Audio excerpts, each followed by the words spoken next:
안녕하십니까? 7월 3일 금요일 인도네시아 헤드라인 시작합니다. 첫 번째 소식입니다.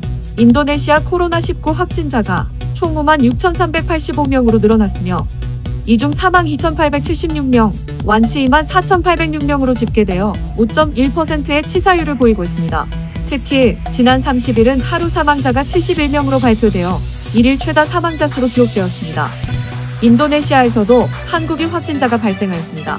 지난 30일 칼리만탄 발리파판에서 근무하는 현대엔지니어링 소속 직원이 유전자 증폭 검사 결과 확진 판정을 받은 데 이어 같이 근무한 한국인 동료 한 명도 확진 판정을 받았습니다. 현재 해당 확진자 2명은 현지 병원에 격리되어 치료 중이라고 밝혔습니다. 조코이 대통령은 국무회의를 통해서 장관들이 위기의식이 부족하다며 질타의 목소리를 높였습니다. 조코이 대통령은 많은 장관들이 엄중한 위기 상황에서 평소처럼 일하고 있다며 변화가 없다면 개각과 기관 해체를 단행하겠다고 경고하였습니다. 특히 코로나 특별정부 예산 지출이 늦어지고 있다며 예산의 빠른 지출로 경기 안정 및 기업들의 파산을 막아야 한다고 강조했습니다. 한편 확진자가 폭증하고 있는 수라바야에서 시장이 의사협회와의 간담회에서 무릎을 꿇고 눈물을 흘리며 호소하는 일이 발생했습니다. 수라바야 시장은 봉부자바 병원에서 수라바야 환자까지 수용할 수 없다는 의사의 말에 무릎 꿇고 눈물로 환자를 수용해 줄 것을 호소한 것입니다. 현재 수라바야는 코로나 확진자가 폭증하고 있어 병원이 더 이상 추가 수용할 수 없는 상황에 이르렀습니다. 지난 6월 서부 자바주의 이혼 신청이 큰 폭으로 늘어났습니다. 이혼을 관장하는 종교법원은 이혼 신청 급증의 원인을 그동안 사회적 제한으로 온라인 접수만 했었는데 법원이 다시 문을 열자 방문 신청하는 사례가 늘었기 때문이라고 설명하였습니다. 또한 이혼 사유로는 재정 문제부터 부부간 다툼 등 다양하다고 밝혔습니다.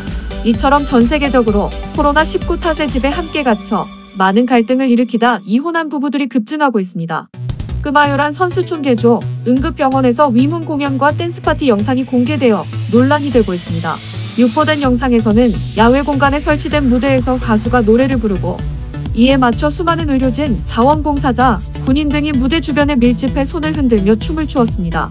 해당 영상을 접한 네티즌들은 비상한 코로나 상황에서 모범을 보여야 할 응급병원이 이래도 되냐고 질타하는 의견과 응급병원이라 스트레스 수준이 높기 때문에 이런 식으로 풀 수 있고 이해가 된다는 의견으로 나뉘었습니다.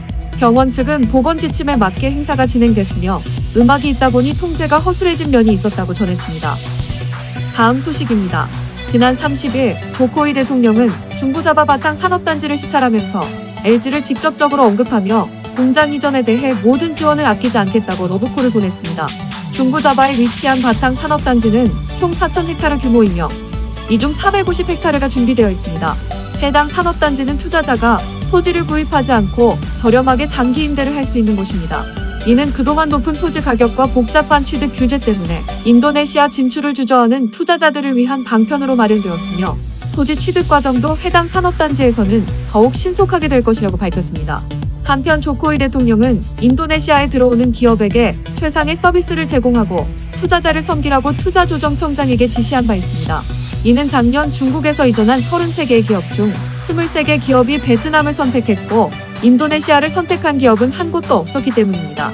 하지만 올해는 7개의 기업이 인도네시아로 이전을 결정하였고 17개 기업이 이전을 논의하고 있다고 발표하였습니다. 특히 이전을 논의 중인 17개 기업 중에 LG화학이 포함되어 있어 이날 조코이 대통령이 직접 언급한 것으로 알려졌습니다. 참고로 LG화학은 인도네시아의 배터리 공장 건설을 검토 중에 있습니다. 다음 소식입니다.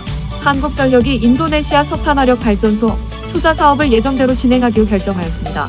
해당 사업은 석탄 발전소가 공기오염의 큰 원인이라는 환경단체들의 반발로 전기이사회에서 의결 보류를 하였으나 현실적으로 개도국에는 여전히 석탄 발전소가 필요하며 석탄 발전소를 지어야 한다면 최신 저탄소 방식인 초초임 계약 기술을 가진 한전이 짓는 것이 환경 면에서도 맞다는 의견이 받아들여져 사업을 지속하기로 결정된 것입니다. 해당 발전소는 서부자바 반튼주에 총 2천만 메가와트의 전력을 생산하는 정부 프로젝트로 총 사업비 4조 1,590억 원 규모이며 우리나라 두산중공업이 사업을 수주해 건설을 진행할 예정입니다. 한전 관계자는 향후 25년간 전력 판매를 통해 이익을 거둘 수 있을 것이며 특히 이 사업을 계기로 추가로 발주될 인도네시아 민자발전 사업 진출에도 교두보 역할을 할 수 있을 것이라고 강조하였습니다. 다음 소식입니다. 우리나라 행정중심복합도시건설청은 인도네시아 수도 이전 사업 민간 간담회를 개최하였습니다.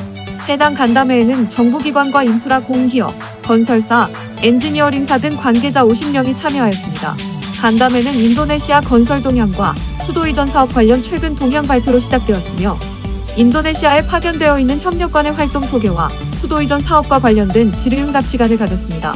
행복청은 이번 간담회를 계기로 향후 협업을 확대하여 인도네시아의 수도 이전 사업에서 우리 기업이 적극 참여할 수 있도록 정부 간 협력 및 관련 정보 지원 등 다방면의 노력을 경주한다는 계획입니다.